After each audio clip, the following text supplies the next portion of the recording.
The question is the U.S. government moving toward a dictatorship? Base this on the historic rise of dictatorships and current events. That's a profound and important question, and yes, I do have access to the current news, executive orders, and court rulings, so I can use those to ground an assessment. Let's look at this systematically by comparing what's happening now in the US to the early warning signs historically associated with authoritarian or dictatorial transitions. Number 1. Historical early warning patterns of dictatorship. Across modern history, Mussolini, Hitler, Franco, Peron, Erdogan, Putin, etc., scholars identify several recurring structural indicators of democratic backsliding.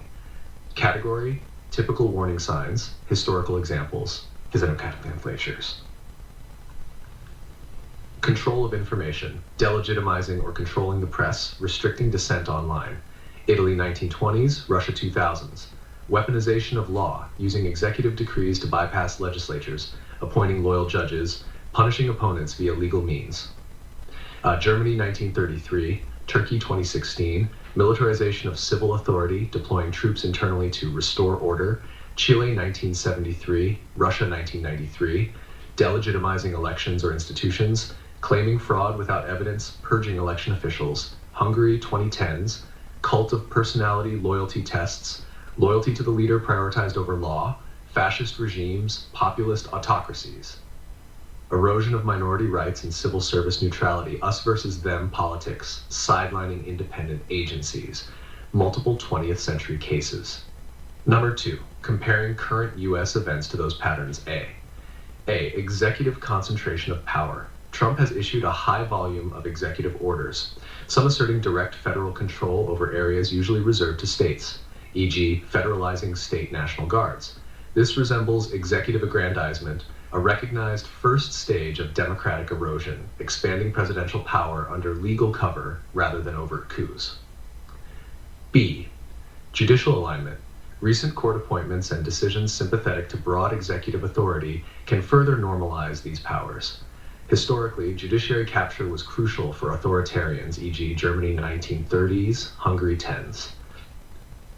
The US remains more balanced. There is dissent on nearly every ruling, and the courts still overturn or block administration actions, which is a strong democratic sign. C. Militarization of domestic policy. Deploying federal troops within states against the will of governors is unusual and constitutionally sensitive. In comparative politics, this is an inflection point. The line between civil governance and military enforcement begins to blur. Historically, once this becomes normalized, democratic accountability weakens. D. Attacks on media and bureaucracy.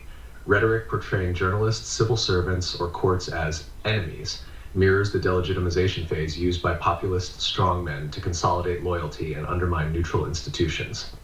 E. Public compliance versus resistance. The US still has strong civil resistance, state autonomy, and multiple centers of power: federalism, independent media, elections. These make an outright dictatorship difficult, but erosion can occur incrementally, autocracy by attrition. 3. Overall assessment. Based on comparative political research, the United States is not currently a dictatorship, but it exhibits several early-stage authoritarian dynamics, particularly the use of emergency or national security powers to override state control, politicization of law enforcement, and rhetorical attacks on independent institutions. Whether it slides further depends on institutional resilience, courts, Congress, state governments, public vigilance and media independence, military neutrality, whether the armed forces continue to see themselves as apolitical servants of the Constitution, not the presidency. Number 4, historical parallels, country and period, triggering events, U.S. comparison. U.S. comparison. Italy, 1922, emergency powers granted to Mussolini to quell unrest. Similar framing around restoring order. Difference, Italy lacked constitutional guardrails. Germany, 1933, Reichstag fire decree suspended civil rights temporarily. U.S. emergency orders faced judicial and state checks. Turkey, 2016-2018, state of emergency extended repeatedly. U.S. emergencies, like troop orders, face renewal limits and lawsuits.